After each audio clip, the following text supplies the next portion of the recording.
नमस्कार सांग मैंने केमती अच्छा आपण मैंने बहुत दिन पर आज छोट मिनी ब्लॉगटे करुच्ची। आज लंच पर आम बाहर जाइलु भुवनेश्वर।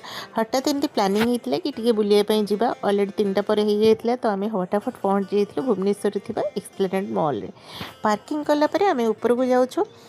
आउ प्लानिंग थिला कि मूवी भी देखा खाइबा शॉपिंग करवा सबकि किंतु एमती गला बेले ही मु मूवी सर्च करी कौन से भल मूवी नाला जोटा पिला नहीं देखी हे से मूवीटा कैंसिल करदेलु। तापर रहा खाली खाइबा और बुलवा और शॉपिंग करवा। तो पिला मानकर तो इच्छा जिते भी जाओ से टाइम जोन जाकि निश्चिंत खेलेंगे। तो पिला माने पड़ेगले खेलवाई आम बाहर जाइलु किसी शॉपिंग करने। शॉपिंग माने टिके हल्का फुल्का कर सारा आम पहुँच जाइलु फूड कोर्ट। पिला माने भी खेलिकी आसी जाइए बढ़िया से थकी जाइए तो भोक भी लगी। फास्ट किसी स्नैक्स वगैरह कर सारापर से ऑर्डर करते चोकोलावा केक।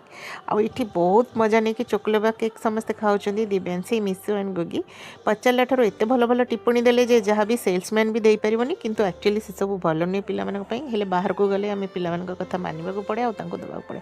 तापर सेठी से आमर प्लान होता हठात कि चलते जीवा समस्ते धौली धौली इवनिंग रे गोटे लाइट एंड साउंड शो है जोटा आम हिस्ट्री उपर बौद्ध धर्म उपर अशोक कलिंग युद्ध उपर सेटा आम समस्ते तो जानीचे किंतु जहाँ भी हो आम प्लानिंग करूँ से जावाई। रास्तार गला बेले आम बाईपास जाऊँ तो रास्तार एमती किसी व्यू थिला गोटे एक्साइटमेंट थिला जाओ आज इवनिंग हो पछे आम किसी नुआ जिन देखिपर से गाड़ी तो स्पीड थिला हेले भी रास्ता जाम थिला जेहेतु शीत दिन टूरिस्ट प्लेस आम पहुँच जाइलु माने धौलीर तले से दुकान पचार से कहले फर्स्ट शो सरिया सरिया हेनी और सेकेंड शो जदि लोक थे हम आम भाग्य भल सेकेंड शो रे भी बहुत लोक थे। आग लाइन गुड़ाक पूरा फुल हो जाए आम फोर्थ लाइन में टिकेट करके बसीगलु। तापर इवनिंग माने आरंभ हो जाइथिला light and sound show.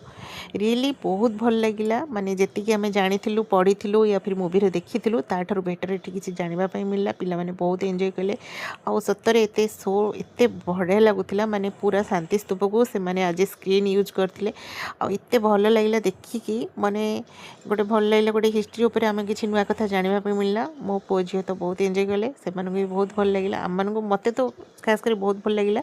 Show सरलापर आम पड़े जाइलु ऊपर को किसी फोटो उठाइबापी जेहेतु माने बंद हबार टाइम हो जाता से मैंने कहते कि जल्दी जल्दी समस्त आस तो आम जल्दी जल्दी ऊपर को जाऊँ जा चारिपटे टे बुलिकी आउ टाइम भी नाला आम पाखे दिन भावुलु कि आगे फास्ट पलि आसते भल होता मॉल को कैंसिल करके पलि आसते दिन में भल होता किंतु कौन कर अफसोस माने यहाँ सडनली इवनिंग रे ही प्लान होता राति है ही आम से गलु। तापर आम रिटर्न करूँ कटक। कटक आसला बेले बाटर तो पहाड़ पड़ो पहाड़ विषय तो समस्ते जानते रसगुल्ला फेमस तो आम ये रहीगलु टिके रसगुल्ला खायापी।